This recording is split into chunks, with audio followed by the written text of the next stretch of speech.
ഹരേ കൃഷ്ണ. ഹരേ കൃഷ്ണ. എല്ലാവർക്കും പ്രണാമം. ഓം നമോ ഭഗവതേ വാസുദേവായ.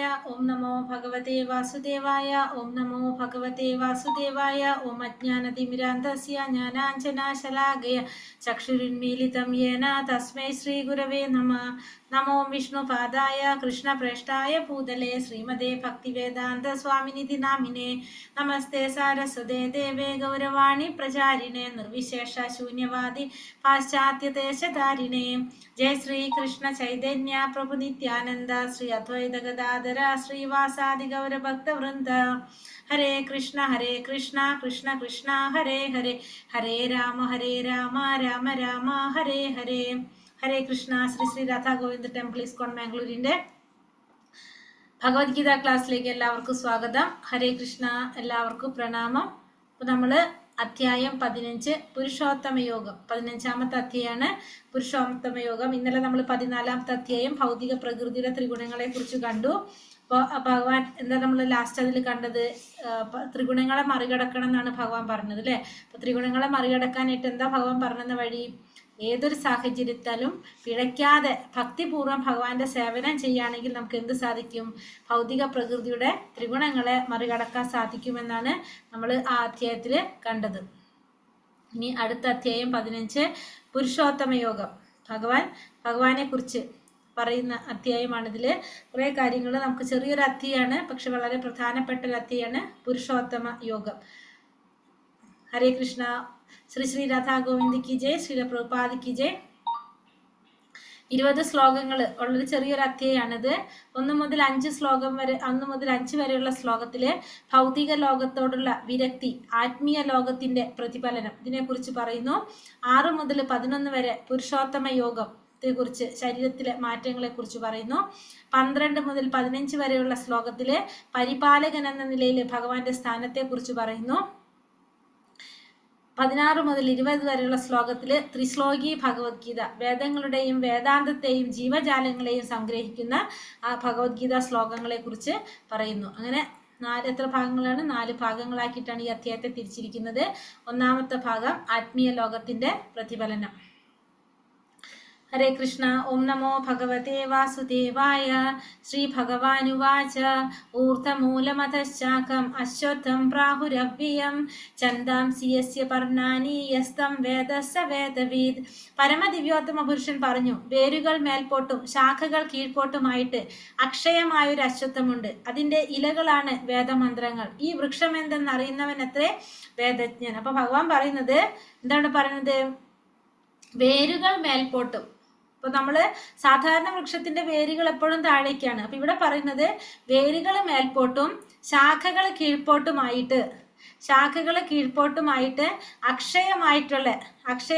ഒരിക്കലും ക്ഷയിക്കാത്ത അക്ഷയമായിട്ടുള്ളൊരു അശ്വത്ഥ വൃക്ഷം, അറിയാൽ വൃക്ഷം ഉണ്ടെന്നാ പറയുന്നത്. അതിന്റെ ഇലകളാണെന്ത്? വേദമന്ത്രങ്ങള്. ഈ വൃക്ഷം എന്തെന്ന് അറിയുന്നവനാണ് ആര്?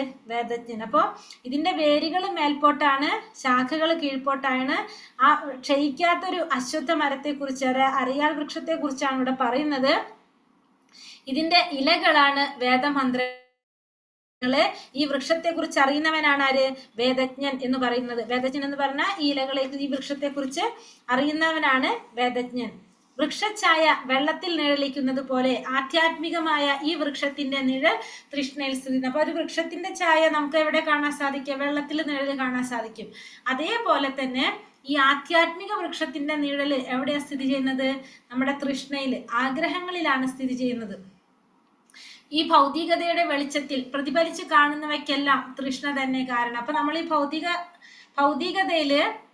ഭൗതികതയുടെ വെളിച്ചത്തിൽ പ്രതിഫലിച്ച് കാണുന്നതിനെല്ലാത്തിനും കാരണം എന്താണ്? നമ്മുടെ ആഗ്രഹങ്ങൾ, തൃഷ്ണയാണ് എല്ലാത്തിനും കാരണം. ഭൗതിക ജീവിതത്തിൽ നിന്ന് മോചനം നേടാൻ ആഗ്രഹിക്കുന്നവർ ഈ വൃക്ഷത്തെ സമഗ്രമായിട്ട് അപഗ്രഥനം ചെയ്തറിയണം. എന്നാൽ അതിനോടുള്ള ബന്ധം ഛേദിച്ചു കളയാൻ കഴിയും. അപ്പൊ നമുക്ക് ഈ ഭൗതിക ലോകത്തിൽ നിന്ന് മോചനം നേടണമെങ്കിൽ നമുക്ക് എന്ത് വേണം? ഈ നമ്മുടെ ആഗ്രഹങ്ങളാകുന്ന വൃക്ഷത്തെ നമ്മൾ എന്ത് ചെയ്യണം? ഛേദിച്ച് അപഗ്രഥനം ചെയ്ത് കളയണം, ഇല്ലാതാക്കണം. എങ്കിൽ മാത്രമേ നമുക്ക് എന്ത് സാധിക്കുള്ളൂ? ഈ ഭൗതിക ലോക ജീവിതത്തിൽ നിന്ന് മോചനം നേടാനായിട്ട് സാധിക്കുള്ളൂ. അപ്പൊ ഇവിടെ ഈ അരയാൽ വൃക്ഷം എന്ന് സൂചിപ്പിക്കുന്നത് നമ്മുടെ ഭൗതികമായ ബന്ധങ്ങളെയാണ്. എന്തിനെ സൂചിപ്പിക്കുന്നത്? അരയാൽ വൃക്ഷത്തിനോട് സൂചിപ്പിക്കുന്നത് നമ്മുടെ ഭൗതിക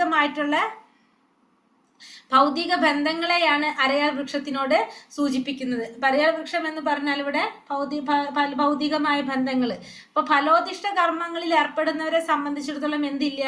ഈ വൃക്ഷത്തിന് ഒരിക്കലും നാശം സംഭവിക്കുന്നില്ല. കാരണം ഒരു കാര്യം കഴിയുമ്പോൾ അടുത്തൊരു കാര്യം, അതായത് ഒരു ശാഖയിൽ നിന്ന് മറ്റൊരു ശാഖയിലേക്ക് അതിങ്ങനെ സഞ്ചരിച്ചു കൊണ്ടേയിരിക്കുമെന്നാണ് നമുക്ക് മനസ്സിലാക്കാൻ സാധിക്കുന്നത്.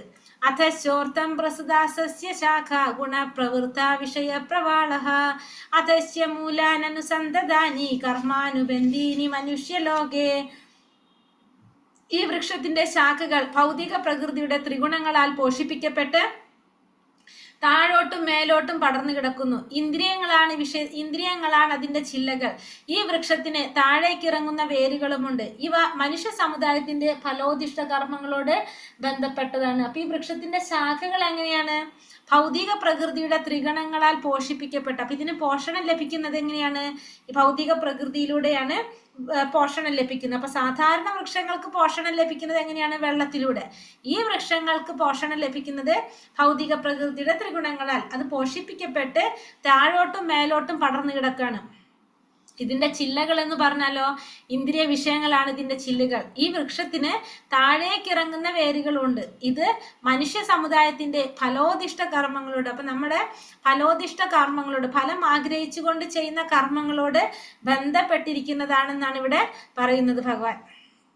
വൃക്ഷത്തിന്റെ അടിവേര് ബ്രഹ്മലോകത്തിലും മറ്റു വേരുകൾ മാനുഷിക ഗ്രഹവ്യൂഹങ്ങളിലുമാണ്. അപ്പൊ ഈ വൃക്ഷത്തിന്റെ അടിവേര് എവിടെ നിന്നാണ് ഈ വൃക്ഷം തുടങ്ങുന്നത്?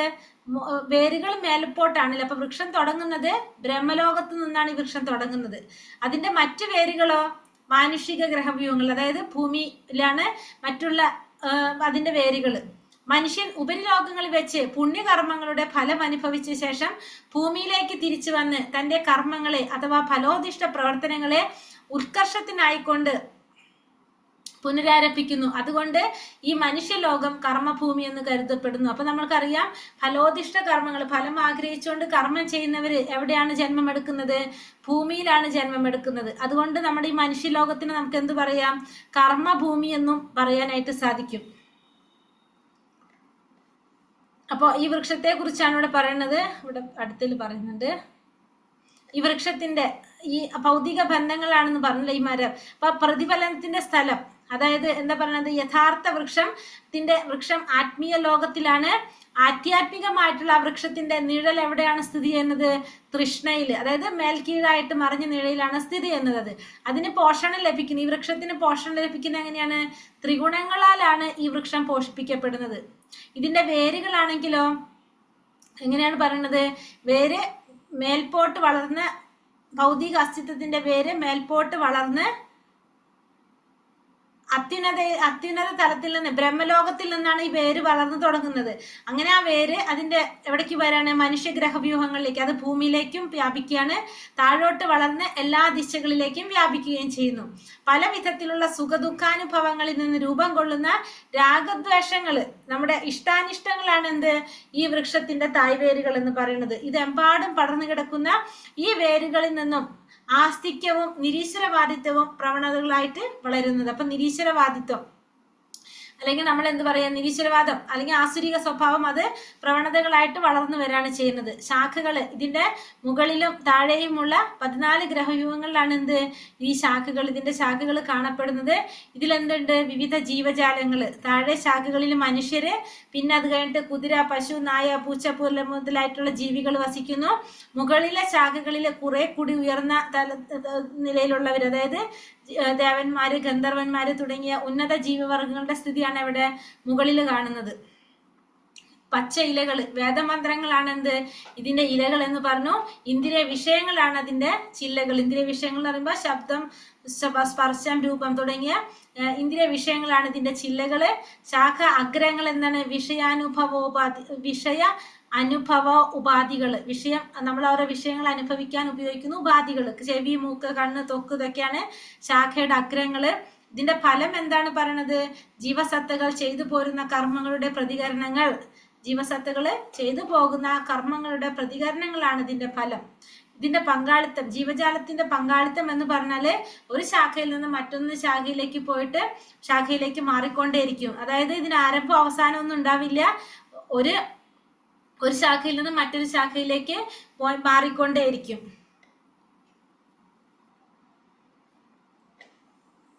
നാരൂപമസ്യേഹ തഥോപലഭ്യത്തെ നാന്തോ ന ചാതിർന ന ച സംപ്രതിഷ്ഠ അശ്വത്ഥമേനം സുവിരൂഢമൂലം അസംഗശസ്ത്രേണ ദൃഢേന ചിത്വാ തദ പദം തത്പരിവാർഗിതവ്യം യസ്മിൻ ഗതാന നിവർത്തന്തി ഭൂയഃ തമേവ ചാദ്യം പുരുഷം പ്രപത്യേ യത്ര പ്രവൃത്തി പ്രസുതാ പുരാണി. ഈ വൃക്ഷത്തിന്റെ യഥാർത്ഥ രൂപം ഈ ലോകത്തിൽ കാണില്ല. കാരണം നമുക്കറിയാം തുടങ്ങുന്നത് എവിടെ നിന്നാണ്? ബ്രഹ്മലോകത്തു നിന്നാണ് തുടങ്ങുന്നത്. അതിന്റെ ആരംഭമോ അവസാനമോ അടിസ്ഥാനമോ കണ്ടെത്താനായിട്ട് നമുക്ക് സാധിക്കില്ല. ആരംഭം എവിടെയാണ്? ബ്രഹ്മലോകം. അവസാനം എവിടെയാണ്? താഴേക്കിടയിലുള്ള ലോകങ്ങളിലേക്ക്. വേരുറച്ചുയർന്ന ഈ വൃക്ഷത്തെ ദൃഢനിശ്ചയത്തോടെ വിരക്തിയാകുന്ന ആയുധത്താൽ ഛേദിച്ചു കളയണം. അപ്പൊ ഇത് വേരുറച്ചുയർന്നിട്ടുള്ള ഈ വൃക്ഷത്തെ നമ്മൾ എങ്ങനെയാണ് ഛേദിക്കേണ്ടത്? വിരക്തിയാകുന്ന ആയുധം കൊണ്ടാണ് ഛേദിച്ചു കളയേണ്ടത്. എന്നിട്ട് എവിടെ ചെന്നാലാണ് നമുക്ക് തിരിച്ചു വരേണ്ടതില്ലാത്തത്? ആ ദിവ്യപദം പൂകി സ്മരണാതീത കാലം മുതൽക്കെയുള്ള എല്ലാറ്റിന്റെയും ഉറവിടമായ പരമപുരുഷന് സ്വയം സമർപ്പിക്കണം. അപ്പൊ നമുക്ക് അതിന് ശേഷം വിരക്തിയായ ആയുധം കൊണ്ട് അതിനെ ഛേദിച്ചു കളഞ്ഞിട്ട് എവിടെ ചെന്നാലാണ് നമുക്ക് തിരിച്ചു വരേണ്ടാത്തത്? ആ ദിവ്യപദം പൂകിക്കൊണ്ട് സ്മരണാതീത കാലം മുതലുള്ള എല്ലാറ്റിന്റെയും ഉറവിടമായിട്ടുള്ള ആ പരമപുരുഷനായിട്ടുള്ള ഭഗവാന് നമ്മൾ സ്വയം സമർപ്പിക്കണം. ഇവിടെ അസംഗ എന്ന വാക്ക് വളരെ ശ്രദ്ധേയമാണ്. വിഷയസുഖങ്ങളിലുള്ള ആസക്തിക്കും ഭൗതിക പ്രകൃതിയെ കീഴടക്കാനുള്ള വാസനയ്ക്കും കരുത്തേറെയുണ്ട്. അപ്പൊ നമ്മള് വിഷയസുഖങ്ങളിൽ ആസക്തി ഉണ്ടാവുക, ഭൗതിക പ്രകൃതിയെ കീഴടക്കാനുള്ള വാസന, ഇതിന് കരുത്ത് കൂടുതലാണ്. ആ കാരണത്താൽ പ്രാമാണിക ഗ്രന്ഥങ്ങളെ മുൻനിർത്തിക്കൊണ്ടുള്ള ആധ്യാത്മിക ശാസ്ത്രത്തെ ചർച്ച ചെയ്തതും ജ്ഞാനികളിൽ നിന്ന് കേട്ടും വൈരാഗ്യം ശീലിക്കണം. അതുകൊണ്ട് നമ്മൾ എന്ത് വേണം? ശാസ്ത്ര ഗ്രന്ഥങ്ങളെ മുൻനിർത്തിക്കൊണ്ടും ആധ്യാത്മിക ശാസ്ത്രത്തെ ചർച്ച ചെയ്തുകൊണ്ടും ജ്ഞാനികളിൽ നിന്ന് കേട്ട് നമ്മൾ എന്ത് ശീലിക്കണം? വൈരാഗ്യം ശീലിക്കണം. വൈരാഗ്യം ശീലിക്കുക എന്ന് വെച്ചാൽ നമ്മൾ ഭൗതികമായിട്ടുള്ള കാര്യങ്ങളോട് നമ്മൾ വിരക്തി ഉണ്ടാക്കി കൊണ്ടുവരണം. നിർമാനമോഹാജിത സംഘതോഷ ആധ്യാത്മ നിത്യ വിനിവൃത്ത കാമഃ ദ്വന്ദ്വേർവിമുക്ത സുഖദുഃഖ സംചേർ ഗച്ഛന്ത്യ മൂഢ പദമവ്യയം തത്. മിഥ്യാഭിമാനം, മായാമോഹം, ദുസംസർഗം എന്നീ ദോഷങ്ങൾ ഒഴിഞ്ഞ് ഭൗതിക തൃഷ്ണയിൽ പെടാതെ സനാതന തത്വത്തെ അറിഞ്ഞ് സുഖദുഃഖാദികളായ ദ്വന്ദ്ങ്ങളിൽ നിന്നും മോചിതരായി വിഭ്രാന്തരാകാതെ ആ പരമപുരുഷനെ സ്വയം സമർപ്പിക്കുന്നത് എങ്ങനെയെന്നറിയുന്നവർ പരമമായ ശാശ്വത സാമ്രാജ്യം പ്രാപിക്കും. അപ്പൊ നമ്മൾ എന്തിനൊക്കെ മോചനം വേണം? മിഥ്യാഭിമാനം, അതുപോലെ തന്നെ മായാമോഹം, ദുസംസർഗം, ഈ 3 കാര്യങ്ങളിൽ നിന്ന് നമ്മൾ മോചനം വേണം. പിന്നെ ഭൗതിക തൃഷ്ണയിലൊന്നും പെടാതെ ആ സനാതനമായ തത്വത്തെ മനസ്സിലാക്കിക്കൊണ്ട് സുഖദുഃഖങ്ങളായിട്ടുള്ള ദ്വന്ദ്ങ്ങളിൽ നിന്നെല്ലാം മോചിതരായിക്കൊണ്ട് വിഭ്രാന്തരാകാതെ ആ പരമപുരുഷനെ സ്വയം സമർപ്പിക്കുന്നത് എങ്ങനെയെന്ന് അറിയാവുന്നവർക്ക് എന്ത് സാധിക്കും? ആ പരമമായിട്ടുള്ള ശാശ്വതമായിട്ടുള്ള സാമ്രാജ്യം പ്രാപിക്കാനായിട്ട് സാധിക്കും. അപ്പൊ അതിന് നമ്മൾ എന്ത് കാര്യങ്ങളിൽ നിന്ന് മാറണം? മിഥ്യാഭിമാനം, മായാമോഹം, ദുസംസർഗം, ഈ 3 ദോഷങ്ങളിൽ നിന്ന് നമ്മൾ മാറണം. ഭൗതിക ലോകത്തിൽ ഏതെങ്കിലും വിധത്തിൽ ബഹുമതി നേടാമെന്ന് എപ്പോഴും പ്രതീക്ഷിക്കുന്നവർക്ക് പരമപുരുഷനെ ശരണം പ്രാപിക്കാൻ സാധ്യമല്ല. അപ്പൊ നമ്മള് ഭൗതികമായിട്ടുള്ള ബഹുമതികളും അംഗീകാരങ്ങളും ആഗ്രഹിക്കുന്നവർക്ക് എന്ത് സാധിക്കില്ല? ഭഗവാനെ ശരണം പ്രാപിക്കാനായിട്ട് സാധിക്കില്ല. ഇനി ശരീരത്തിന്റെ 6 മുതൽ 11 വരെയുള്ള ശ്ലോകത്തില് ശരീര മാറ്റങ്ങളെ കുറിച്ചാണ് ഇവിടെ പറയുന്നത്. ന തത്ഭാസയതേ സൂര്യോ ന ശശാങ്കോ ന പാവകഃ. അതായത് പുരുഷോത്തമ യോഗത്തെ കുറിച്ചാണ് ഇവിടെ 6 മുതൽ പറയുന്നത്. അത് എന്താ പറയുന്നത്? ന തത്ഭാസയതേ സൂര്യോ ന ശശാങ്കോ ന പാവകഃ യദ്ഗത്വാ ന നിവർത്തന്തേ തഥാ മാ പരമം മമ. പരമമായ എന്റെ ആവാസസ്ഥാനത്ത് സൂര്യചന്ദ്രന്മാരോ അഗ്നിയോ വൈദ്യുതിയോ വെളിച്ചം വീശുന്നില്ല. അവിടെ ചെന്നെത്തിയവർ ഒരിക്കലും ഭൗതിക ലോകത്തിലേക്ക് തിരിച്ചു വരുന്നില്ല. അപ്പൊ ഭഗവാന്റെ പരമമായ ആവാസസ്ഥാനം എവിടെയാണത്? ഗോലോക വൃന്ദാവനം. അവിടെ സൂര്യനോ ചന്ദ്രനോ അഗ്നിയോ വൈദ്യുതിയോ ഒന്നും വെളിച്ചം വീശുന്നില്ല. അവിടെ ചെന്നെത്തി കഴിഞ്ഞ് ഒരിക്കലും എന്ത് വരില്ല? ഈ ഭൗതിക ലോകത്തിലേക്ക് തിരിച്ചു വരേണ്ടതായിട്ട് വരുന്നില്ല. അവിടെ എങ്ങനെയാണ് പ്രകാശം കിട്ടുന്നത്? അവിടെ ഭഗവാന്റെ തന്നെ ആ ശരീരത്തിലെ തേജസ് അല്ലെങ്കിൽ ആ പ്രകാശം, ആ ബ്രഹ്മജ്യോതിയാണ് അവിടെ പ്രകാശിപ്പിക്കുന്നത്.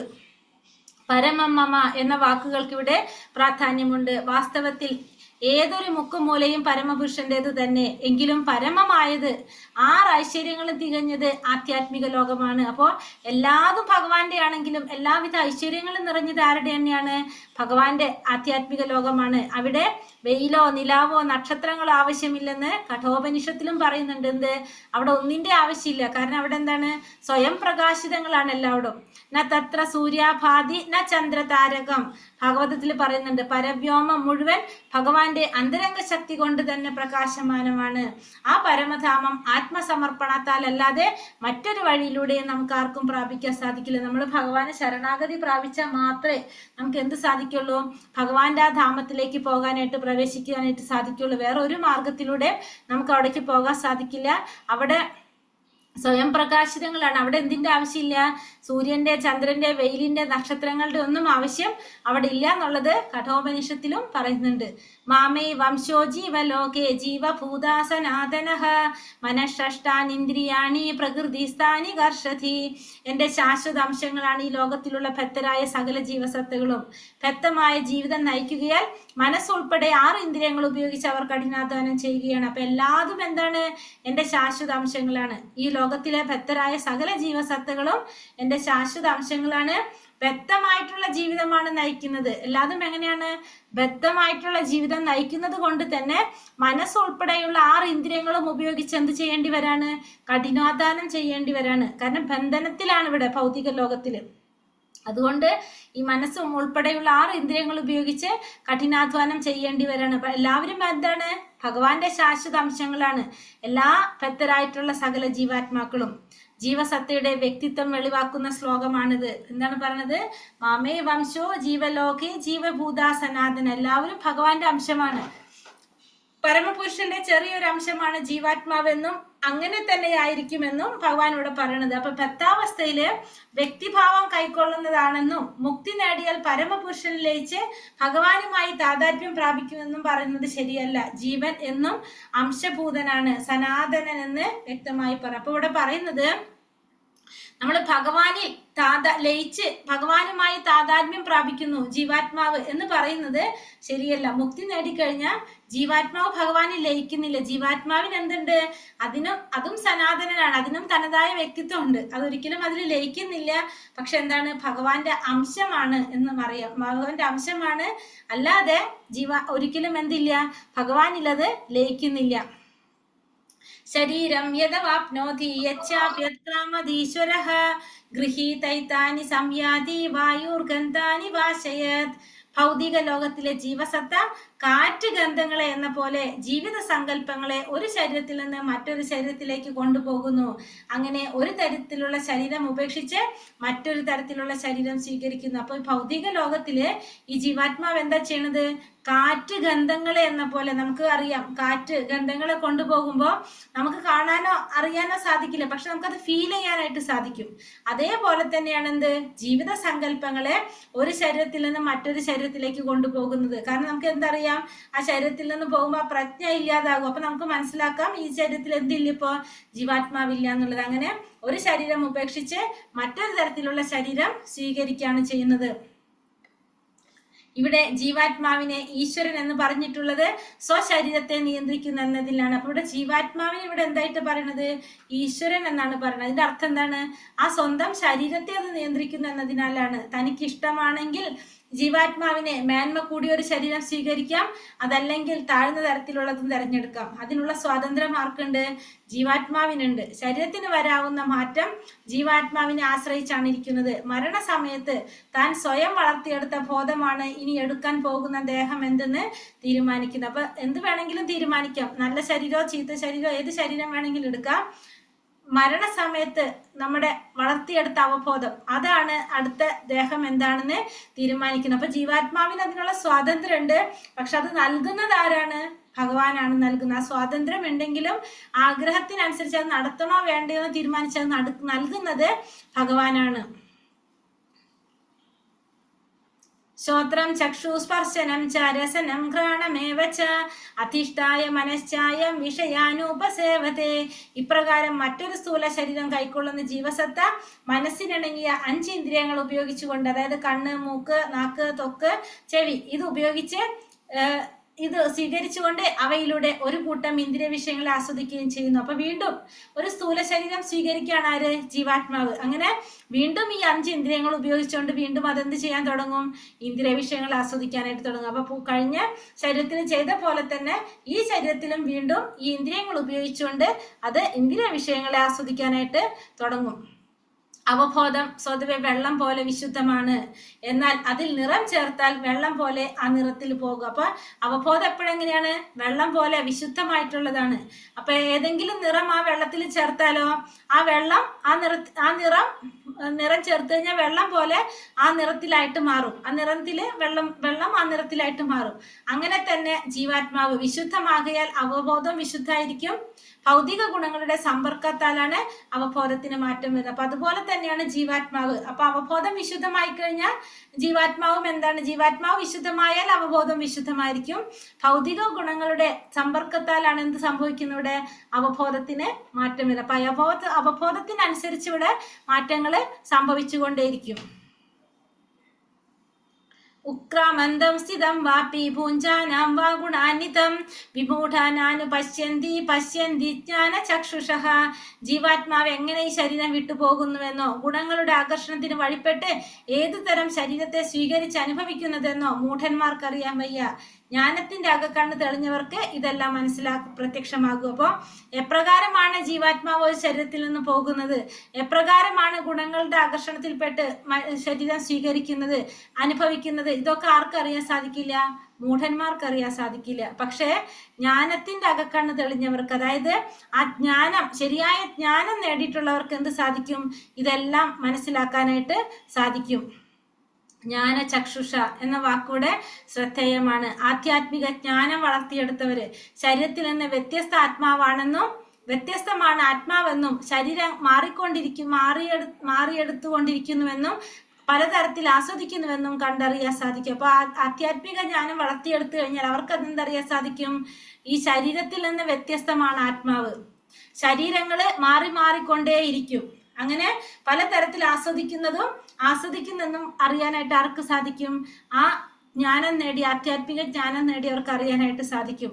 ഈ ഭക്തനായ ജീവസത്തയ്ക്ക് ഭൗതികമായ അസ്തിത്വത്തിൽ എത്രത്തോളം ക്ലേശം അനുഭവിക്കപ്പെടുന്നുവെന്ന് അത്തരം ഒരു ജ്ഞാനിക്ക് അറിയാനായിട്ട് സാധിക്കും. ഒരു ഭക്താത്മാവിന് ഈ ഭൗതിക ലോകത്തിൽ എത്രത്തോളം ക്ലേശങ്ങൾ അനുഭവിക്കേണ്ടി വരുന്നുള്ളതും ആർക്ക് മനസ്സിലാക്കാൻ സാധിക്കും? ഈ ആധ്യാത്മിക ജ്ഞാനം വളർത്തിയെടുത്ത ജ്ഞാനിക്ക് അറിയാനായിട്ട് സാധിക്കും. അതുകൊണ്ട് കൃഷ്ണാവബോധം പൂർണ്ണമായി വികസിപ്പിച്ചവർ സാമാന്യ ജനങ്ങൾക്ക് ഈ അറിവ് പകർന്നു കൊടുക്കാനാവുന്നത്ര ശ്രമിക്കുക. അപ്പൊ ഇത് മനസ്സിലാക്കുന്നത് കൊണ്ടാണ് കൃഷ്ണാവബോധം വികസിപ്പിച്ചെടുത്തിട്ടുള്ളവർ എന്ത് ചിന്തിക്കുന്നത്? സാധാരണ ജനങ്ങൾക്ക് ഈ അറിവ് പകർന്നു കൊടുക്കാനായിട്ട് ശ്രമിച്ചുകൊണ്ടിരിക്കുന്നത്. യദന്തോ യോഗിനൈശ്ചന്യം പശ്യന്ത്യാത്മന്യവസ്ഥിതം യദന്ത്യോപ്യകൃതാത്മാനോ നൈനം പശ്യന്ത്യചേതസഃ. ആത്മസാക്ഷാത്കാരം ലഭിച്ച് എപ്പോഴും യത്നിച്ചുകൊണ്ടേയിരിക്കുന്ന അതീന്ദ്രിയവാദികൾക്ക് ഇതെല്ലാം വ്യക്തമായി കാണാൻ കഴിയും. മനോവികാസം പ്രാപിക്കാത്തവർക്കും ആത്മസാക്ഷാത്കാരം ലഭിക്കാത്തവർക്കും ശ്രമിച്ചാലും എന്താണ് സംഭവിക്കുന്നതെന്ന് കാണാൻ കഴിയില്ല. അപ്പൊ ആത്മസാക്ഷാത്കാരം ലഭിച്ച് എപ്പോഴും യത്നിച്ചുകൊണ്ടിരിക്കുന്ന അതീന്ദ്രിയവാദികൾക്ക് ഇതൊക്കെ മനസ്സിലാക്കിയിട്ട് അറിയാനായിട്ട് സാധിക്കും. പക്ഷേ മനോവികാസം പ്രാപിക്കാത്തവർക്ക്, ആത്മസാക്ഷാത്കാരം നേടാത്തവർക്ക്, അവർക്ക് എത്ര ശ്രമിച്ചാലും എന്താണ് സംഭവിച്ചെന്നുള്ളതെന്ന് മനസ്സിലാക്കാനോ കാണാനോ സാധിക്കില്ല. ഇതൊക്കെ അറിയുന്നത് ആർക്ക് മാത്രമാണ്? ആത്മസാക്ഷാത്കാരം നേടിയവർക്ക്, അല്ലെങ്കിൽ അതീന്ദ്രിയവാദികൾക്കാണ് ഇതെല്ലാം അറിയാനായിട്ട് സാധിക്കുന്നത്. ഇവിടെ യോഗിന എന്ന പദത്തിന് പ്രാധാന്യമുണ്ട്. ഇന്ന് യോഗികൾ എന്ന് പറയുന്നവരും യോഗികളുടേതെന്നറിയപ്പെടുന്ന സംഘടനകളുമുണ്ട്. ആത്മസാക്ഷാത്കാരെ സംബന്ധിച്ചിടത്തോളം രണ്ടു കൂട്ടരും അന്ധതയിൽ തന്നെയാണ്. യഥന്ത്യോപകൃതാത്മാന എന്നതിന്റെ പ്രത്യക്ഷോദാഹരണങ്ങളാണ് ഇവർ. ഒരു പ്രത്യേക യോഗ പദ്ധതി അനുസരിച്ച് പ്രവർത്തിക്കുന്നുണ്ടെങ്കിലും ആത്മസാക്ഷാത്കാരം ലഭിക്കാത്തവരാണ്. ഇപ്പൊ ഇവിടെ യോഗിന എന്ന് പറയുന്ന പ്രാധാന്യം എന്താ പറയണത്?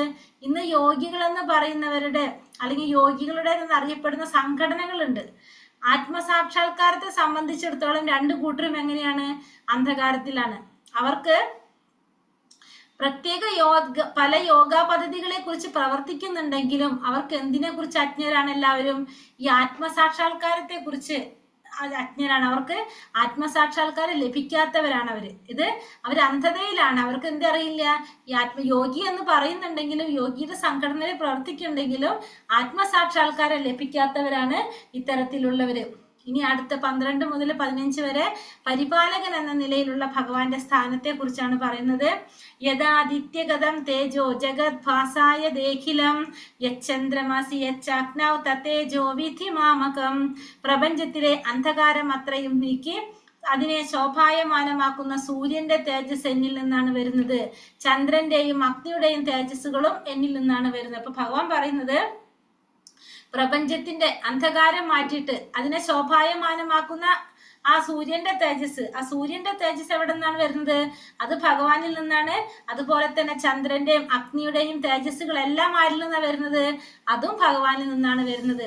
അപ്പൊ ഭഗവാന്റെ കാരുണ്യം ഇല്ലെങ്കിൽ സൂര്യനോ ചന്ദ്രനോ അഗ്നിയോ അതൊന്നും പ്രകാശിക്കാനായിട്ട് സാധിക്കില്ല. അവയുടെ സഹായം ഇല്ലെങ്കിൽ ആർക്ക് ജീവിക്കാനും കഴിയില്ല. അപ്പൊ ഭക്തനായ ജീവാത്മാവിനെ കൃഷ്ണാവബോധത്തിലേക്ക് നയിക്കുന്ന ഈ ചിന്തകൾ. അപ്പൊ നമുക്ക് എന്ത് മനസ്സിലാക്കാൻ സാധിക്കും? ഭഗവാന്റെ കാരുണ്യം കൊണ്ടാണ് നമുക്ക് എന്ത് സാധിക്കുന്നത്? നമുക്കിവിടെ ജീവിക്കാനായിട്ട് സാധിക്കുന്നത്. കാരണം സൂര്യന്റെ സഹായം അല്ലെങ്കിൽ അഗ്നിയുടെ സഹായം ചന്ദ്രന്റെ ഒന്നും സഹായം ഇല്ലെങ്കിൽ നമുക്കിവിടെ ജീവിക്കാൻ സാധിക്കില്ല. അപ്പൊ അവരിൽ ആ പ്രകാശം കൊടുക്കുന്നത് ആരാണ്? അത് ഭഗവാനാണ്. അപ്പൊ നമുക്ക് ഇതൊക്കെ മനസ്സിലാക്കുമ്പോൾ ഭക്തനായ ജീവാത്മാവിന് കൃഷ്ണാവബോധത്തിലേക്ക് നയിക്കാനായിട്ട് സാധിക്കും. കാരണം ഭഗവാന്റെ ഭഗവാന്റെ സംരക്ഷണം ഇല്ലാതെ ഭഗവാന്റെ ആ ഒരു കൈ ഇല്ലാതെ നമുക്ക് എന്ത് സാധിക്കില്ല? നമുക്ക് ഈ ഭൗതിക ലോകത്തിൽ ജീവിക്കാനായിട്ട് സാധിക്കില്ല. ഗാമ വിശ്യച്ച ഭൂതാനി ധാരയാമ്യാഹമോജസ പുഷ്ണാമി ചൗഷതി സർവ സോമോ ഭൂത്താരസാത്മകഃ. ഞാൻ ഓരോ ഗ്രഹത്തിലും ഉൾപൂകി അവയെ എൻ്റെ ശക്തി കൊണ്ട് ഭ്രമണപഥത്തിൽ നിലനിർത്തുന്നു. ഞാൻ തന്നെ ചന്ദ്രനായി തീർന്ന് എല്ലാ സസ്യങ്ങൾക്കും ജീവരസം പകരുന്നു. അപ്പൊ ഭഗവാൻ ഓരോ ഗ്രഹത്തിലും ഉൾപൂക്കിക്കൊണ്ട് ഭഗവാന്റെ ശക്തി കൊണ്ടാണ് എന്ത് ചെയ്യുന്നത്? ഇതിനെ ഭ്രമണപഥത്തിൽ നിലനിർത്തുന്നത്. അതേപോലെ തന്നെ ഭഗവാൻ ചന്ദ്രനായിട്ട് എന്ത് ചെയ്യാണ്? എല്ലാ സസ്യങ്ങൾക്കും ജീവരസം പകരുന്ന ആ ചന്ദ്രന്റെ ആ നിലാവാണ് എന്ത് ചെയ്യുന്നത്? ഈ സസ്യങ്ങൾക്കെല്ലാം ജീവരസം പകരുന്നതും ആ ടേസ്റ്റ് വരുത്തുന്നതും എന്താണ്? ആ നിലാവിലൂടെയാണ്. അപ്പൊ ഇതെല്ലാം ചെയ്യുന്നത് ആരാണ്? ഭഗവാൻ തന്നെയാണ്. അപ്പൊ ഗ്രഹങ്ങളെല്ലാം ശൂന്യാകാശത്തിൽ ഒഴുകി നടക്കുന്നത് ഭഗവാന്റെ ആ പരമശക്തി അന്തർഭവിച്ചിട്ടുള്ളത് കൊണ്ടാണ്. ആ ശക്തി ഒരു പിടി മണ്ണിനെ എന്ന പോലെ ഓരോ ഗ്രഹത്തെയും പുലർത്തി പോരുന്നു. ഒരാൾ കയ്യിൽ മുറുകി പിടിച്ചിരിക്കുന്ന മണ്ണ് താഴെ വീഴാൻ സാധ്യതയില്ല. അതേപോലെ തന്നെയാണ് എന്ത്? ഭഗവാന്റെ മുഷ്ടിക്കകത്താണ് എന്ത്? ഈ ഗ്രഹങ്ങള് എല്ലാം ഭഗവാന്റെ മുഷ്ടിക്കകത്താണ്. അപ്പൊ ഇതൊന്നും ഒരിക്കലും എന്തില്ല, അത് താഴെ വീഴാതെ അതിനെ ശരിയായ രീതിയിൽ നിലനിർത്തി കൊണ്ടുപോകുന്നത് ആരാണ്? ഭഗവാനാണ്. കാറ്റെറിയുകയാണെങ്കിൽ അത് ചിതറിപ്പോകാം, പക്ഷെ അത് വായുവിൽ നീന്തി നടക്കാതെ എല്ലാ ഗ്രഹങ്ങളും വിശ്വരൂപിയായ ഭഗവാന്റെ മുഷ്ടിക്കകത്താണ്. അപ്പൊ ഭഗവാനാണ് എല്ലാത്തിനെയും നിലനിർത്തി പോരുന്നതും പുലർത്തി പോരുന്നതും ആരാണ്? ഭഗവാന്റെ ശക്തി കൊണ്ടാണ് ഇതെല്ലാം സാധിക്കുന്നത്. ഇനി ഭഗവാൻ എന്താ പറയുന്നത്? അഹം വൈശാനരോ ഭൂതോ പ്രാണിനാം ദേഹമാശ്രിതഃ പ്രാണാപാന സമായുക്തം പചാമന്യം ചതുർവിധം. സകല ജീവികളിലുമുള്ള ദഹനാഗ്നിയാണ് ഞാൻ. ഉൾക്കൊള്ളുന്നതും പുറത്തു തള്ളുന്നതുമായ പ്രാണവായുവിനോട് ചേർന്ന് ഞാൻ 4 വിധത്തിലുള്ള ആഹാരങ്ങളെയും ദഹിപ്പിക്കുന്നു. അപ്പൊ ഭഗവാൻ ദഹനാഗ്നിയായിട്ടും ഭഗവാൻ ഇരിക്കുന്നുണ്ട്. അതായത് വൈശ്വാനർ എന്ന് പറഞ്ഞ ഒരു അഗ്നിയായിട്ട് ഭഗവാൻ ഇരുന്നു കൊണ്ട് എന്ത് ചെയ്യാണ്? നമ്മുടെ ഉൾക്കൊള്ളുന്നതും പുറത്തള്ളുന്നതുമായിട്ടുള്ള പ്രാണവായുവിനോട് ചേർന്ന് 4 വിധത്തിലുള്ള ആഹാരങ്ങളെ ദഹിപ്പിക്കുകയാണ്. നമ്മൾ കഴിക്കുന്ന ഭക്ഷണങ്ങളെ ദഹിപ്പിക്കാനും ആര് സഹായിക്കുന്നു? ഭഗവാൻ സഹായിക്കുന്നു എന്നാണ് ഇവിടെ ഭഗവാൻ പറയുന്നത്. ആഹാര വസ്തുക്കളെയെല്ലാം ദഹിപ്പിക്കാൻ ഭഗവാൻ സഹായിക്കണമെന്നിരിക്കെ ഭക്ഷണ പ്രക്രിയയിൽ കൂടി ജീവാത്മാവിന് സ്വാതന്ത്ര്യമില്ല. അതായത് ഇപ്പൊ നമ്മൾ കഴിക്കുന്ന ഭക്ഷണം ദഹിപ്പിക്കാനും ആരുടെ സഹായം വേണം? ഭഗവാന്റെ സഹായം വേണം. അപ്പൊ നമുക്ക് അവിടെ ഭക്ഷണ പ്രക്രിയയിൽ കൂടിയും ജീവാത്മാവിന് എന്തില്ല? സ്വാതന്ത്ര്യമില്ല. അപ്പൊ ദഹനക്രിയയ്ക്ക് ഭഗവത് സഹായമില്ലെങ്കിൽ നമുക്ക് എന്തില്ല? ഭക്ഷിക്കാൻ സാധിക്കില്ല. നമ്മൾ ഭക്ഷണം കഴിച്ച് ദഹിച്ചാലേ നമുക്ക് വീണ്ടും കഴിക്കാൻ പറ്റുള്ളൂ. അപ്പൊ അവിടെയും ഭഗവാന്റെ സഹായം നമുക്ക് ആവശ്യമാണ്. അതുകൊണ്ട് പരമപുരുഷൻ തന്നെ ഭക്ഷ്യങ്ങളെ സൃഷ്ടിക്കുന്നു. അവ ദഹിപ്പിക്കാനും ആരുടെ സഹായിക്കുന്നു? ഭഗവാന്റെ കാരുണ്യം കൊണ്ടാണ് നമുക്കത് സാധിക്കുന്നത്. അപ്പൊ നമ്മളെ ജീവിതം എല്ലാ തരത്തിലും ആരുടെ നിയന്ത്രണത്തിലും ആരുടെ കാരുണ്യമാണ്? ഭഗവാന്റെ കാരുണ്യം കൊണ്ടാണ് നമുക്ക് മനസ്സിലാക്കാനായിട്ട് സാധിക്കും. സർവസ്യ ചാഹം ഹൃദി സന്നിവിഷ്ടോ മത്ത സ്മൃതിജ്ഞാനമപോഹനം ച വേദൈസ്യ സർവൈരഹമേവ വേദ്യോ വേദാന്ത കൃത്വേദ വിദേവ ചാഹം. ഇനിയോ സർവ്വജീവികളുടെ ഹൃദയത്തിൽ ഞാൻ വാഴുന്നു. അപ്പൊ എല്ലാവരുടെ ഉള്ളിലും ഭഗവാൻ വാഴുന്നുണ്ട്. സ്മരണയും നമ്മുടെ സ്മരണശക്തി, ജ്ഞാനശക്തി, മറവി ശക്തി, ഇതെല്ലാം ആരിൽ നിന്നാണ് ഉളവാകുന്നത്? ഭഗവാനിൽ നിന്നാണ്. എല്ലാ വേദങ്ങളിലൂടെയും അറിയേണ്ടതും ഭഗവാനെ തന്നെയാണ്. വേദങ്ങളെ അറിയുന്നതും വേദാന്തം ഉണ്ടാക്കിയതും ആരാണ്? ഭഗവാൻ തന്നെയാണ്. അപ്പൊ നമ്മള് സ്മരണശക്തി, ജ്ഞാനശക്തി, മറവി ശക്തി, ഇതെല്ലാം ഭഗവാനിൽ നിന്നാണ് ഉളവായത്. മാത്രമല്ല നമ്മൾ വേദങ്ങളിലൂടെ അറിയുന്നതും വേദാന്തം ഉണ്ടാക്കിയതും വേദങ്ങളെ അറിയുന്നതും എല്ലാം ആരെയാണ്? ഭഗവാനെ തന്നെയാണ് നമ്മൾ മനസ്സിലാക്കുന്നത്. വൈദിക സാഹിത്യം പഠിച്ച് പരമപുരുഷനും താനുമായുള്ള ബന്ധം എന്തെന്നറിയുക. അടുത്തതായിട്ട് വിവിധ പ്രക്രിയകളിലൂടെ ഭഗവാനോട് അടുക്കുക. അവസാനമായിട്ട് ആ പരമപുരുഷനാകുന്ന ആത്യന്തിക ലക്ഷ്യത്തെ പ്രാപിക്കുക. ഇതൊക്കെയാണ് എന്തിന്റെ ഉദ്ദേശം? വേദങ്ങളുടെ ഉദ്ദേശം, വേദജ്ഞാനം, വേദങ്ങളുടെ പരമലക്ഷ്യം. ഇതാണ് ഈ ശ്ലോകത്തിൽ നമുക്ക് പറഞ്ഞു തരാം. അപ്പൊ എല്ലാറ്റിന്റെയും പരമമായ ലക്ഷ്യം ആരാണ്? ഭഗവാനാണെന്നുള്ളത് നമുക്ക് ഈ ശ്ലോകത്തിലൂടെ നമുക്ക് മനസ്സിലാക്കി തരാണ്. വേദങ്ങളുടെ മുഖ്യ ലക്ഷ്യം ഭഗവാൻ തന്നെയാണ്. ഇനി അടുത്തത് ത്രിശ്ലോകി ഗീതയെ കുറിച്ച് പറയാണ്. ഇവിടെ ദ്വാവിമൗ പുരുഷ ലോകേ ക്ഷരാശക്ഷര ഏവച ക്ഷരാ സർവാണി ഭൂതാനി കുടസ്ഥോക്ഷര ഉച്യതേ. പുരുഷന്മാർ രണ്ട് വിധം. ഒന്ന് തെറ്റ് പറ്റുന്നവര്, രണ്ടാമത്തത് തെറ്റ് പറ്റാത്തവര്. തെറ്റ് പറ്റുന്നവരും തെറ്റ് പറ്റാത്തവരും. ഭൗതിക ലോകത്തിലെ ജീവാത്മാക്കൾക്ക് എന്താണ്? തെറ്റ് പറ്റുന്നവരാണ്. ആധ്യാത്മിക ലോകത്തിലുള്ള ജീവാത്മാക്കളാണെങ്കിലോ തെറ്റ് പറ്റാത്തവരാണ്. അപ്പൊ ഭൗതിക ലോകത്തിലുള്ള എല്ലാ ജീവാത്മാക്കളും തെറ്റ് പറ്റുന്നവരും, ആധ്യാത്മിക ലോകത്തിലുള്ള ജീവാത്മാക്കള് തെറ്റ് പറ്റാത്തവരുമാണ്. ഭൗതിക ലോകത്തിൽ ജീവികൾക്ക് 6 വിധത്തില് നമ്മുടെ ശരീരത്തിലെ മാറ്റങ്ങൾ സംഭവിച്ചു കൊണ്ടിരിക്കും. ജനനം, വളർച്ച, സ്ഥിതി, പ്രത്യുൽപാദനം, ക്ഷയം, നാശം. ഇതൊക്കെ നമ്മളെ ഭൗതിക ലോകത്തിലുള്ള എല്ലാ ജീവാത്മാക്കൾക്കും ഇത് ശരീരത്തിന് വരുന്ന മാറ്റങ്ങളാണിത്. ഇതെല്ലാം ഭൗതിക ശരീരത്തിന്റെ മാറ്റങ്ങളാണ്. പക്ഷെ ആധ്യാത്മിക ലോകത്തിലാണെങ്കിലോ ഈ ശരീരത്തിന് മാറ്റം സംഭവിക്കുന്നില്ല. ജനന, മരണ, വാർദ്ധക്യം ഇതൊന്നും ആരെ ബാധിക്കില്ല? ആധ്യാത്മിക ലോകത്തിലുള്ള ശരീരത്തിനെ ബാധിക്കുന്നില്ല. ഇതൊക്കെ എവിടെ മാത്രമേ ഉള്ളൂ? ഈ ഭൗതിക ലോകത്തിലുള്ള ശരീരത്തിന് മാത്രമേ ഇതൊക്കെ വരുന്നുള്ളൂ. ഭൗതിക ലോകത്തിലേ വരുന്നുള്ളൂ. ആത്മീയ ലോകത്തിൽ ഇതൊന്നും സംഭവിക്കുന്നില്ല. ഉത്തമ പുരുഷ സഞ്ജ പരമാത്മേദ്യുദാഹൃത യോ ലോകത്രയമാവിശ്യഭിഭർത്തവ്യ ഈശ്വര. ഇവരെ കൂടാതെ പരമപുരുഷനായ പരമാത്മാവ് എന്നറിയപ്പെടുന്ന അവ്യനായ ഭഗവാനുണ്ട്. അദ്ദേഹം 3 ലോകങ്ങളിലും അന്തർഗതനായി അവയെ പുലർത്തിപ്പോരുന്നു. അപ്പൊ ഇത് കൂടാതെ ഈ പുരുഷന്മാര് തെറ്റ് പറ്റുന്നവരും തെറ്റ് പറ്റാത്തവരും 2 കൂട്ടരെ കുറിച്ച് പറഞ്ഞല്ലേ. അതായത് ഒന്ന് മുക്താത്മാക്കളും രണ്ടാമത്തത് ഭക്താത്മാക്കളും. അപ്പൊ ഇത് കൂടാതെ വേറെ ആരുണ്ട്? പരമപുരുഷനായിട്ടുള്ള പരമാത്മാവ് എന്നറിയപ്പെടുന്ന അവ്യനായിട്ടുള്ള ഭഗവാനുണ്ട്. അദ്ദേഹം എന്താ ചെയ്യണത്? 3 ലോകങ്ങളിലും അന്തർഗതനായിക്കൊണ്ട് ഇവയെ പുലർത്തിപ്പോരുന്നത് ആരാണ്? ഈ ഭഗവാനാണ് എല്ലാവരെയും പുലർത്തിപ്പോരുന്നത്. നിത്യോ നിത്യാനാം ചേതന ചേതനാനാം. ഭക്തരും മുക്തരുമായ ജീവസത്തകൾക്കിടയിൽ അത്യുന്നതനായ ഒരു ജീവസത്തയുണ്ട്. ആ ഭഗവാൻ ജീവാത്മാക്കളെ സംരക്ഷിക്കുകയും അവരുടെ വ്യത്യസ്ത കർമ്മങ്ങളെ മുൻനിർത്തിക്കൊണ്ട് സുഖദുഃഖാനുഭവങ്ങൾ നൽകുകയും ചെയ്യുന്നതാണ് ഇതിന്റെ ആശയം. ഇവിടെ ഭഗവാൻ എന്ത് ചെയ്യാണ്? എല്ലാ ജീവാത്മാക്കൾക്കിടയിൽ അത്യുന്നതനായിട്ടുള്ള ഒരു ജീവാത്മാവായിട്ട് നിന്ന് എല്ലാ ജീവാത്മാക്കളെ സംരക്ഷിക്കുന്നത് ഭഗവാനാണ്. അതേപോലെ തന്നെ അവരുടെ വ്യത്യസ്ത കർമ്മങ്ങളെ മുൻനിർത്തിക്കൊണ്ട് അവർക്ക് സുഖദുഃഖ അനുഭവങ്ങളെല്ലാം നൽകുന്നതും ചെയ്യുന്നത് ആരാണ്? എല്ലാം ഭഗവാൻ തന്നെയാണ്. അപ്പൊ നിത്യന്മാരിലും ഭഗവാൻ നിത്യനാണ്. ചേതനയുള്ളവരിലും ഭഗവാൻ എങ്ങനെയാണ്? ചേതനാന എന്നാണ് പറയുന്നത്. ഭഗവാൻ പരമാത്മാ രൂപേണ സർവ്വജീവികളുടെയും ഹൃദയത്തിൽ സ്ഥിതി ചെയ്യുന്നു. ആ പരമാത്മാവിനെ അറിയാൻ സാധിച്ച ബുദ്ധിമാനായ ഒരുവൻ മാത്രമാണ് പൂർണ്ണ ശാന്തി നേടാൻ യോഗ്യനാകുന്നത്. അപ്പൊ ഭഗവാൻ പരമാത്മാ രൂപത്തിൽ എല്ലാ ജീവികളുടെയും ഹൃദയത്തിൽ ആരുണ്ട്? ഭഗവാനുണ്ട്. ഈ പരമാത്മാവിനെ അറിയാൻ സാധിച്ച ബുദ്ധിമാനായിട്ടുള്ള ഒരുവൻ മാത്രമാണ് എന്ത് സാധിക്കുന്നത്?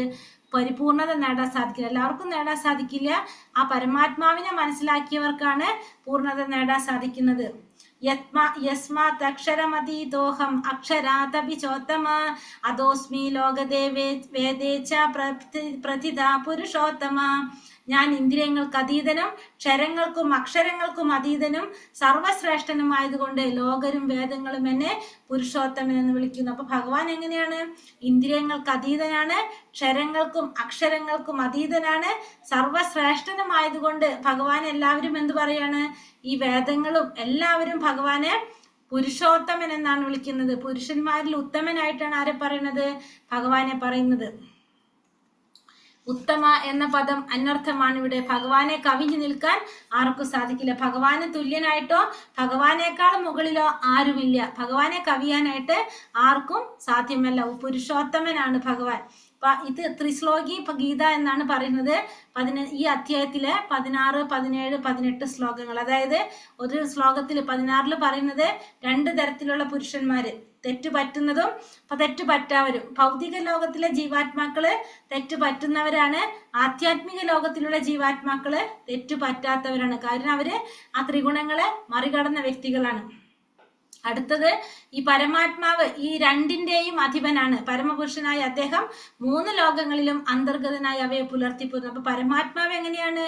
ഈ രണ്ടിന്റെയും, തെറ്റു പറ്റുന്ന പുരുഷന്റെയും തെറ്റു പറ്റാത്ത പുരുഷന്റെയും രണ്ടിന്റെയും അധിപനാണ് ആര്? ഈ പരമപുരുഷനായ ഭഗവാൻ. ഈ 3 ലോകങ്ങളിലും അന്തർഗതനായിട്ട് ഇവയെ പുലർത്തി പോരുന്നത് ആര് തന്നെയാണ്? ഈ ഭഗവാൻ തന്നെയാണ്. കൃഷ്ണൻ ഞാനാണ് ആ പരമാത്മാവ്, ലോകരും വേദങ്ങളും എന്നെ പരമപുരുഷോത്തമൻ എന്ന് വാഴ്ത്തുന്നുണ്ട്. ഭഗവാൻ പറയാണ് ആരാണ് ആ പരമാത്മാവ്? ഞാൻ തന്നെയാണ് ഈ പരമാത്മാവായി അറിയപ്പെടുന്നതും ഞാൻ തന്നെയാണ്. അതുകൊണ്ട് ലോകരും വേദങ്ങളും എല്ലാം എന്നെ പുരുഷോത്തമൻ എന്ന് പുകഴ്ത്തുന്നു എന്നിവിടെ ഭഗവാൻ പറയുന്നത്. എല്ലാ ദേവദേവതകളും എല്ലാവരും ഭഗവാനെ പുകഴ്ത്തിക്കൊണ്ടിരിക്കുന്നതാണ്. യോമാവമസമ്മൂഢോ ജാനാതി പുരുഷോത്തമം സാ സർവവിദ് ഭജതി മാം സർവഭാവേന ഭാരത.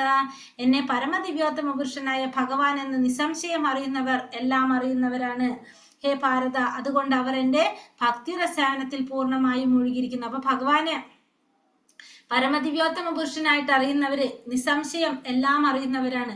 അതുകൊണ്ട് അവരെന്ത് ചെയ്തുകൊണ്ടിരിക്കും? ഭഗവാന്റെ ഭക്തിയുടെ സേവനത്തില് പൂർണ്ണമായിട്ടും മുഴുകിക്കൊണ്ടിരിക്കുന്നവരാണ്. ഭഗവാനെ പൂർണ്ണമായിട്ട് അറിയുന്നവര്, ഭഗവാനെ പരമദിവ്യോത്തമ പുരുഷനായിട്ട് മനസ്സിലാക്കുന്നവര് ഭഗവാന്റെ സേവനത്തിൽ മുഴുകിക്കൊണ്ടിരിക്കും. ഭഗവാന്റെ അതായത് കൃഷ്ണന്റെ ഭക്തിയുടെ സേവനത്തിൽ മുഴുകിയവനെ പരമനിരപേക്ഷ തത്വം മനസ്സിലാക്കാൻ മറ്റൊരു ആധ്യാത്മിക പ്രക്രിയയും ആവശ്യമില്ലെന്ന് വൈഷ്ണവ പരമ്പര പ്രസ്താവിച്ചിട്ടുണ്ട്. ഭഗവത് സേവനത്തിൽ ഏർപ്പെട്ടത് കൊണ്ട് അയാൾ ലക്ഷ്യസ്ഥാനത്തെത്തിക്കഴിഞ്ഞു.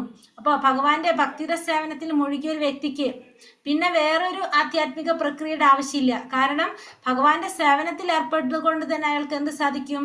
ആ ലക്ഷ്യസ്ഥാനത്തിലേക്ക് എത്താനായിട്ട് കഴിയും. എത്തിക്കഴിഞ്ഞു എന്ന് പറയാനായിട്ട് സാധിക്കും.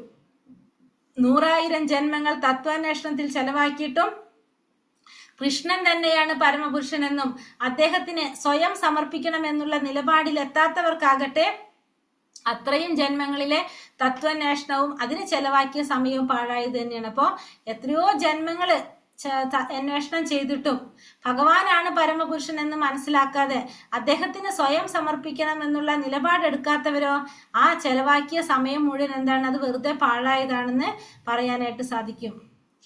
ഇതി ഗുഹ്യതമം ശാസ്ത്രം ഇതമുക്തം മയാനഘ ഏതത് ഭൂത്വാ ബുദ്ധിമാൻ സ്യാത് കൃത കൃത്യശ്ച ഭാരത. ഹേ പാപരഹിത, ഞാൻ ഇപ്പോൾ ഉപദേശിച്ച ജ്ഞാനം വേദഗ്രന്ഥങ്ങളിലെ അതിരഹസ്യമായ ഭാഗമാണ്. ഇതറിയുന്നവർ ബുദ്ധിശാലികളാകും, അവരുടെ പ്രയത്നങ്ങൾക്ക് പൂർണ്ണത കൈവരും. അപ്പൊ ഭഗവാൻ പറയുന്നത് പാപരഹിത, അർജുനനെ വിളിക്കുകയാണ് മയാനഘ, പാപരഹിത എന്നാണ് വിളിക്കുന്നത്. ഇപ്പോൾ ഈ ഉപദേശിച്ച ജ്ഞാനം അതെങ്ങനെയാണ്? വേദഗ്രന്ഥങ്ങളിലുള്ള ഏറ്റവും രഹസ്യമായിട്ടുള്ള ജ്ഞാനമാണ് ഇപ്പൊ ഞാൻ ഉപദേശിച്ചത്. ഇതറിയുന്നവര് ബുദ്ധിശാലികളാണ്. മാത്രമല്ല അവരുടെ പ്രയത്നങ്ങൾക്ക് എന്ത് കൈവരും? അവർ ചെയ്ത പ്രയത്നങ്ങൾക്ക് പൂർണ്ണത കൈവരികയും ചെയ്യും. അപ്പോൾ ഈ അർജുനനോട് ഇപ്പൊ ഭഗവാൻ പറഞ്ഞു കൊടുത്ത് എന്താണ്? ഭഗവാൻ പുരുഷോത്തമനാണെന്ന് ഭഗവാൻ പറയാണ്. അപ്പൊ ഈ പരമാത്മാവ് എന്നറിയപ്പെടുന്നതും ഞാൻ തന്നെയാണ് എന്നാണ് ഭഗവാൻ ഇവിടെ പറഞ്ഞു കൊടുക്കുന്നത്. അപ്പോൾ ഇതറിയുന്നവര് ബുദ്ധിശാലികളാണ്. അവരുടെ പ്രയത്നങ്ങൾക്കാണെങ്കിലോ പൂർണ്ണത കൈവരിക്കാൻ സാധിക്കുകയും ചെയ്യും. ബുദ്ധിമാനും വിശുദ്ധനുമായിട്ടുള്ള ഏതൊരാളും കൃഷ്ണാവബോധം ഉൾക്കൊള്ളുകയും ഭഗവത് സേവനം അനുഷ്ഠിക്കുകയും വേണം. കൃഷ്ണനെ മനസ്സിലാക്കി ഭക്തിയുടെ സേവനത്തിൽ ഏർപ്പെടാത്തിടത്തോളം കാലം സാമാന്യ ദൃഷ്ടിയെ ബുദ്ധിമാനായിരുന്നാലും അയാൾ ആ നിലയ്ക്ക് അംഗീകരിക്കാൻ സാധിക്കില്ല. അപ്പോൾ ഒരു വ്യക്തി ബുദ്ധിമാനാണ്, വിശുദ്ധനാണെങ്കിൽ അയാൾ എന്ത് ചെയ്യണം? കൃഷ്ണാവബോധം ഉൾക്കൊണ്ടുകൊണ്ട് ഭഗവത് സേവനം അനുഷ്ഠിക്കണം. അപ്പൊ നമ്മളൊരു വ്യക്തിയെ കാണുമ്പോൾ സാമാന്യ ദൃഷ്ടി നമുക്ക് എന്ത് തോന്നാം? ബുദ്ധിമാനാണെന്ന് തോന്നാം. പക്ഷെ അയാളെ നമുക്ക് ഭക്തിയുടെ സേവനം ചെയ്യാത്തിടത്തോളം കാലം അയാളെ നമുക്ക് അങ്ങനെ അംഗീകരിക്കാനായിട്ട് സാധിക്കില്ല. ഇവിടെ അർജുനനെ കൃഷ്ണൻ അനഘ എന്നാണ് സംബോധന ചെയ്യുന്നത്. പാപമില്ലാത്തവൻ എന്നാണ് അതിന്റെ അർത്ഥം. എല്ലാ പാപ പ്രതികരണങ്ങളിൽ നിന്നും വിമുക്തനായി കഴിയാതെ ഒരാൾക്ക് കൃഷ്ണനെ ശരിക്കും അറിയാനായിട്ട് സാധ്യമില്ലെന്നാണ് ഇതുകൊണ്ട് ധനിപ്പിക്കുന്നത്. അപ്പോൾ ഭഗവാനെ കുറിച്ച് നമുക്ക് അറിയണമെങ്കിൽ എന്ത് വേണം? നമ്മൾ പാപമില്ലാത്തവനാവണം. പാപ പ്രതികരണങ്ങളിൽ നമ്മൾ മുക്തനായാൽ മാത്രമാണ് നമുക്ക് ഭഗവാനെ അറിയാനായിട്ട് സാധിക്കുന്നത്. എങ്കിലും ഒരിക്കൽ ഭഗവത് സേവനത്തിൽ ഏർപ്പെട്ടാൽ മനുഷ്യൻ സ്വാഭാവികമായി പാപരഹിതന്റെ നിലയിൽ എത്തിച്ചേരും. അത്രമേൽ വിശുദ്ധവും വൈഭവമാണ് ഭക്തിയുടെ സേവനം. അപ്പോൾ ഭഗവാനെ കുറിച്ച് അറിയണമെങ്കിൽ നമ്മൾ എങ്ങനെയാവണം? പാപരഹിതനാകണം. പക്ഷെ ഭഗവാൻ പറയുന്നത് ഒരിക്കലെങ്കിലും ഭക്തിയുടെ സേവനത്തിൽ ഏർപ്പെട്ട് കഴിഞ്ഞാൽ നമ്മൾ സ്വാഭാവികമായിട്ട് എന്താണ്? പാപരഹിതന്റെ നിലയിലേക്ക് എത്തിച്ചേരും. അപ്പോൾ അത്രയും വിശിഷ്ടമായിട്ട് ശ്രേഷ്ഠമായിട്ട് വൈഭവമാർന്നിട്ടുള്ളതാണ് എന്ത്? ഭക്തിയുടെ സേവനം എന്ന് പറയുന്നത്.